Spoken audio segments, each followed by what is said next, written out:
Over the years, German designers and engineers have produced some truly impressive aircraft. Imposing transports like the Dornier DOX or the Junkers G38, aggressive fighter designs like the Focke-Wulf 190, and they also designed, or had a hand in designing, some very, very sexy looking jets. But not all of these designs could be considered easy on the eyes. Indeed, some of them were positively vulgar, which is why today we are looking at some of Germany's ugliest examples. We care not if an aircraft was successful, disappointing, or just downright insane. We care solely about its looks. So with that in mind, I invite you to mentally prepare yourself, as we're about to look at 10 examples of an aviation heritage which could be summed up, without insult, as functionality over form.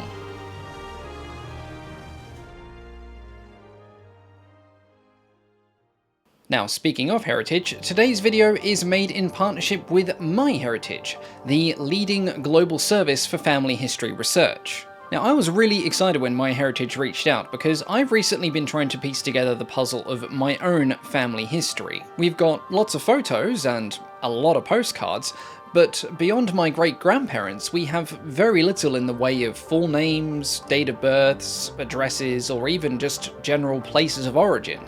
But with MyHeritage, I've been able to find that out and so much more.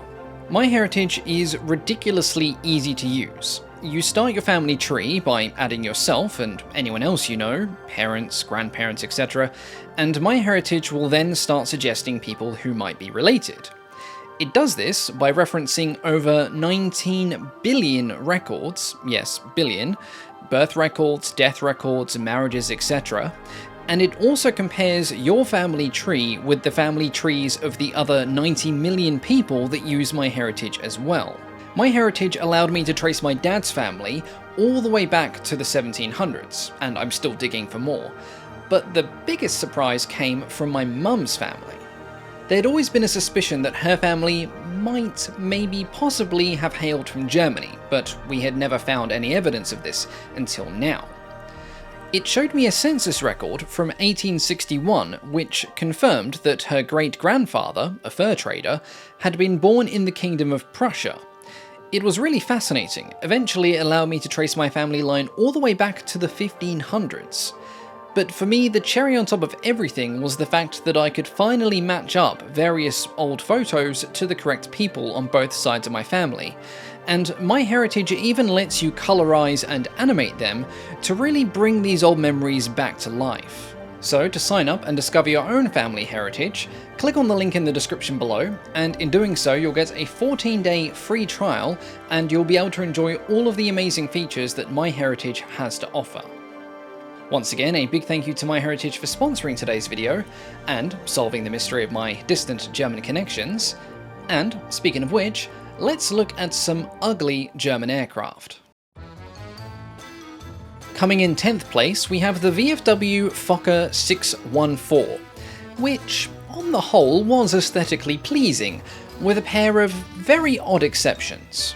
A joint venture between West German and Dutch manufacturers in the 1960s, it was designed as a short-haul regional airliner. Its unique feature was the positioning of its engines.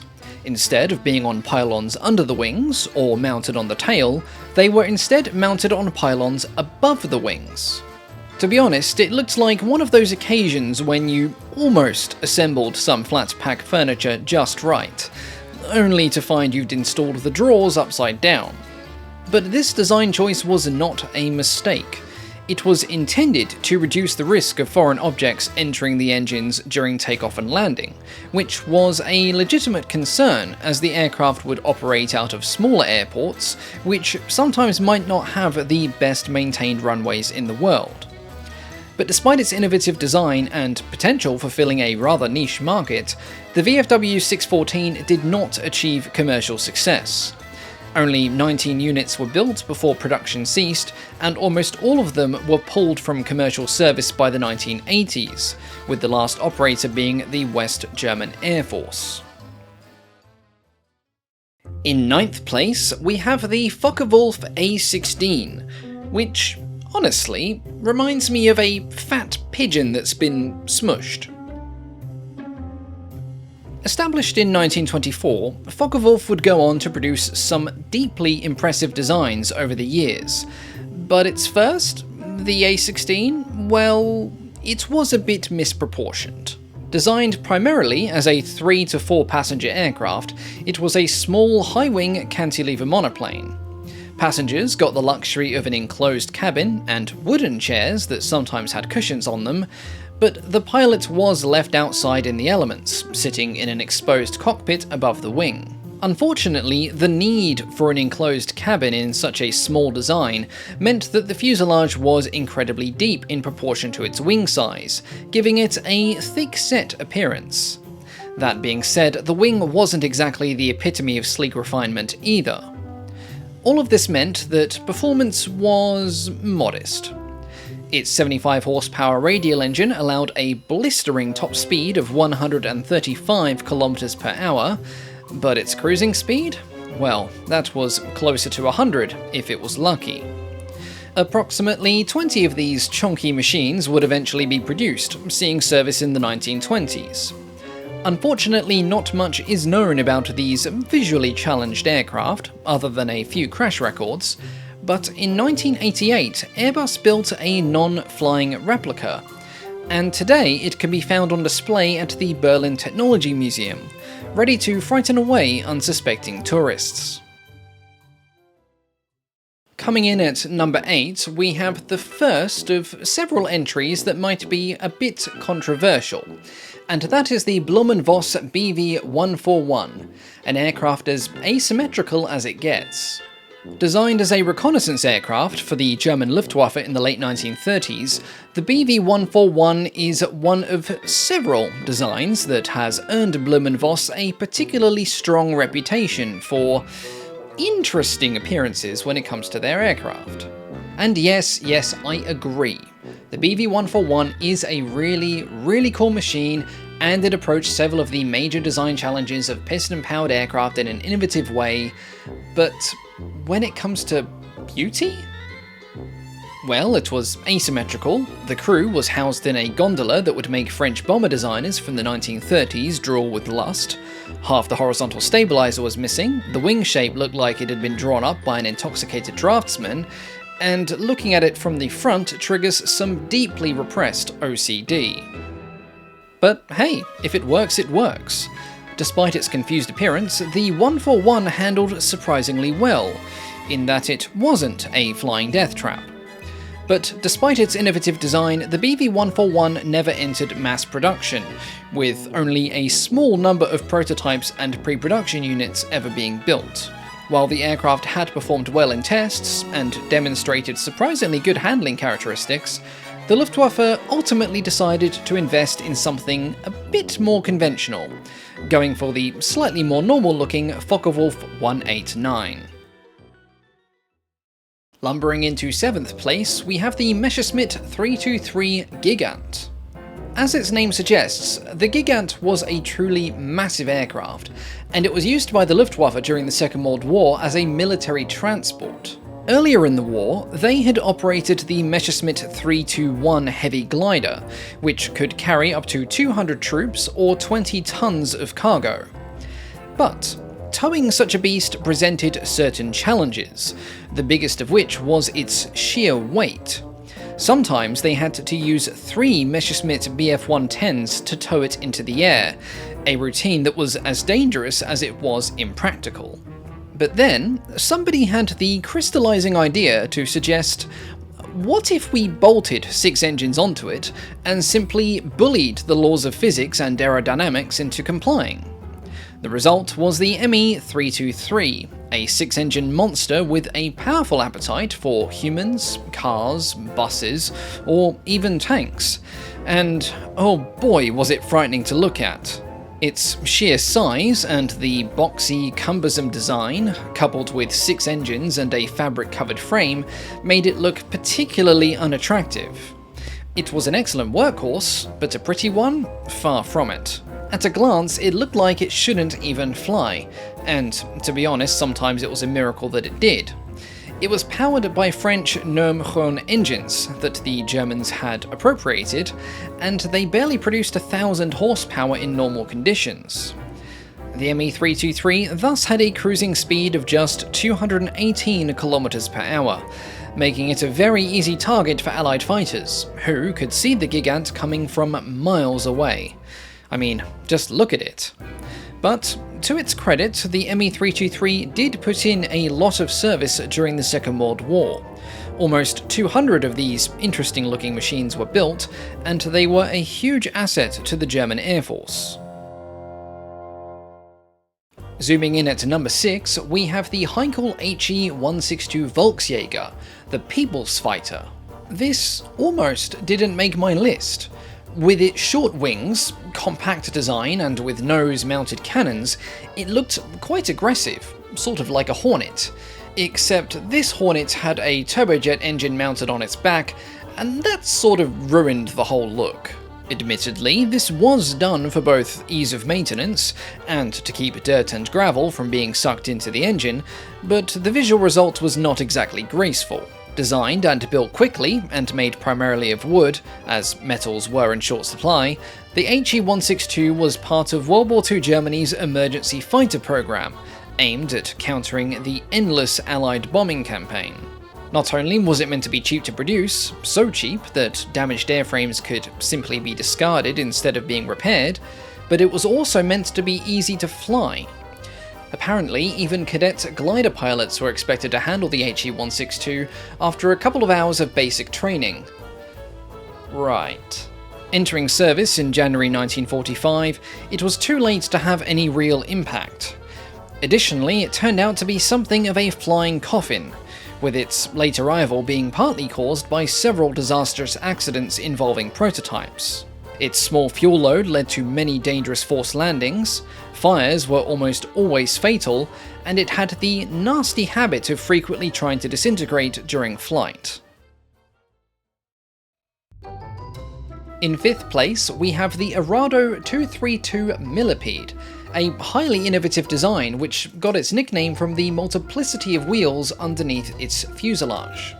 Designed as a replacement for the obsolete Junkers Ju-52, the Arado 232 combined most of the features considered standard in a modern cargo transport today. A box-like fuselage slung beneath a high-mounted wing, a rear loading ramp, a high-mounted tail for easy access to the loading ramp, and an undercarriage that consisted of many wheels, which helped to spread out the weight.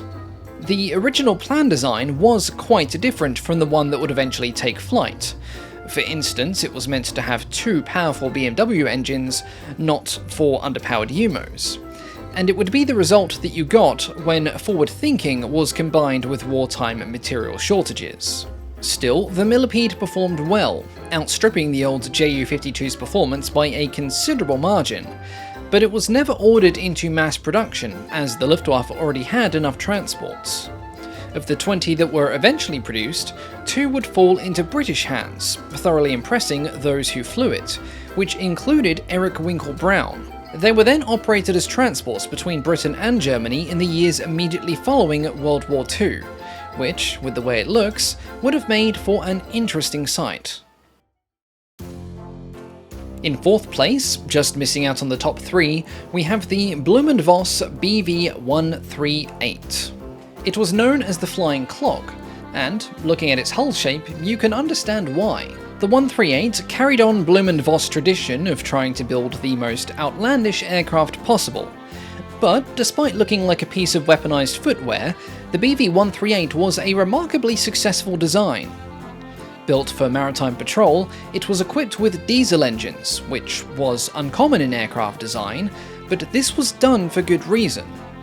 Though lower powered, they had better fuel efficiency, and it meant that the 138 could be refueled at sea by German ships or U-boats, which vastly increased its operational range. Originally, it was planned to have 2 powerful BMW diesel engines as its power plant. But at the 11th hour, they were forced to change this and switch to less powerful alternatives.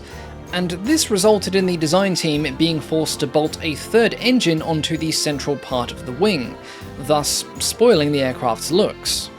Had this not been required, the flying clog could have actually looked quite sleek. But, as we know, it does not. Entering service in the early years of the Second World War, the Bv-138 quickly became the Luftwaffe's primary patrol and reconnaissance aircraft in various naval theatres.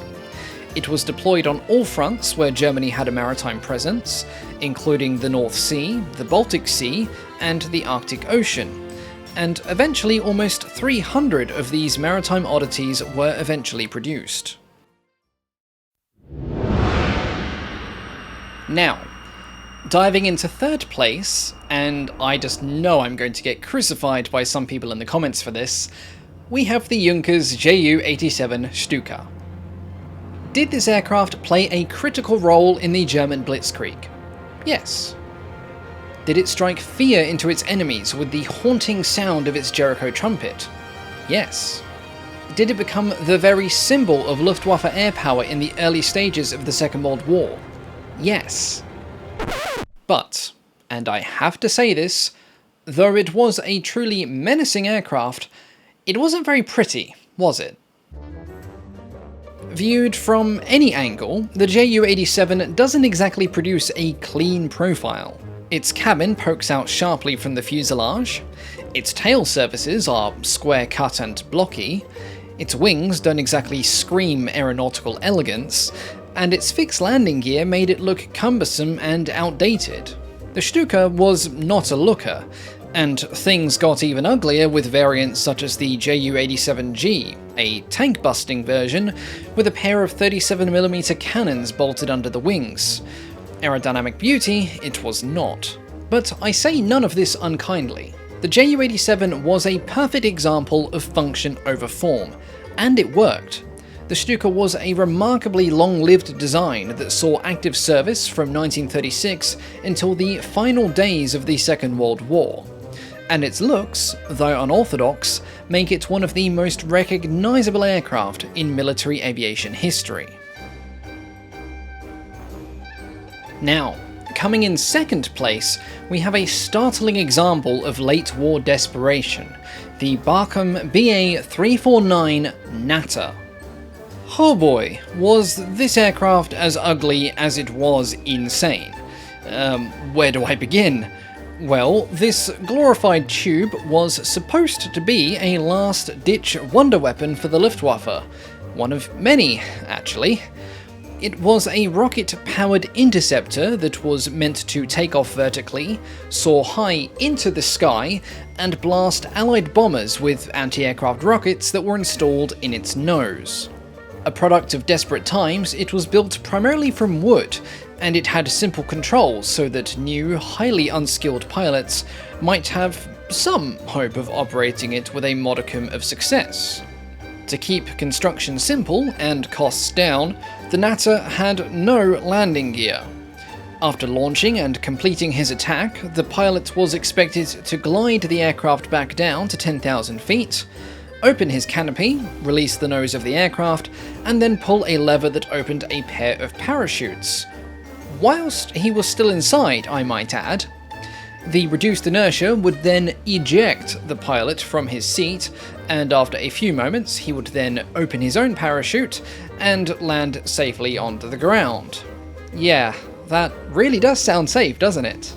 Unsurprisingly, the only manned flight of this rocket-powered aircraft ended tragically. 22-year-old Lothar Sieber made a successful launch in his Natter on the 1st of March 1945, but one of the booster rockets failed to detach, and the aircraft lost control during its flight, and he was subsequently killed when it hit the ground at over 800 km per hour.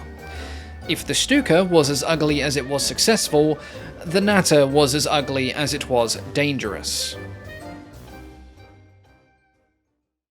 And now, coming in first place, we have a tie.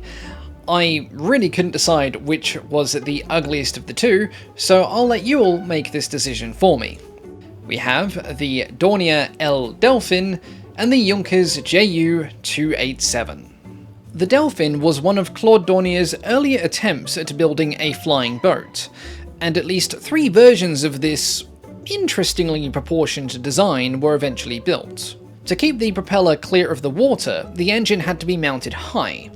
But this was before Dornier had figured out how to produce strong enough struts for a full overslung engine, so it was just stuck onto the front of the hull in a raised position. To counteract this heavy weight being mounted so forward, and so high, the bow was extended, and this gives us a flying boat that looks like it's been punched in the face. On the first iteration, this layout presented something of a steep challenge for the pilot to navigate, as he was initially sat directly behind the engine in an open cockpit. Later versions solved this by putting the pilot in a cabin underneath the engine, but they did nothing to improve the Delphin's looks.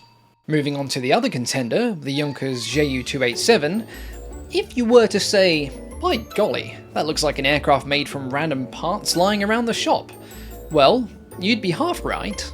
Developed as a jet-powered tactical bomber, the Ju-287 prototype combined the fuselage of a Heinkel 177, the tail of a Junkers 188, and the salvaged undercarriage of an American B-24 Liberator.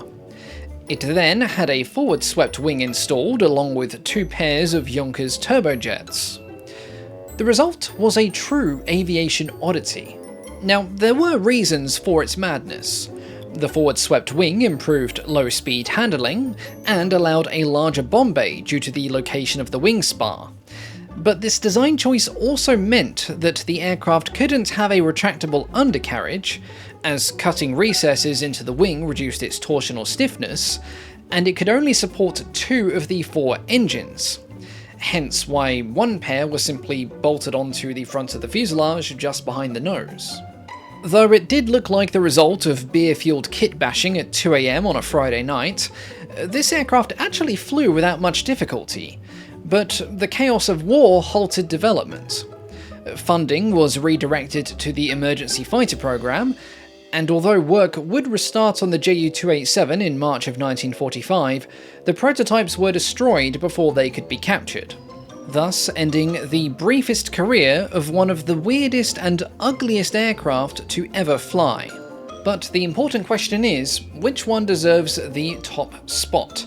The slab-sided Delphin or the flying spare parts collection? Let me know what you think. Once again, thank you to MyHeritage for sponsoring today's video. Don't forget to click on the link in the description below to try your 14-day trial and uncover your family history. And, as always, thank you all so much for watching. And a big thank you, of course, to the patrons, many of whom voted on the topic of today's video. Future votes will soon be going up for other various topics, so please keep your eyes open for them as they appear. Some will be for some special topics, and some will be for aircraft overviews, as mentioned in the Rex Rambles video. A big thank you, of course, to our Wing Commander tier patrons, our highest tier supporters, and a warm welcome to Bob Fry and Hayden Scott Williams, who are the newest members of this special group. More special videos are due to come out in the not-so-distant future, so I hope you enjoyed this one as much as I did, because more are on the way whether you like it or not. But, as always, thank you all so much for your continued support, and I will catch you all next time. Goodbye.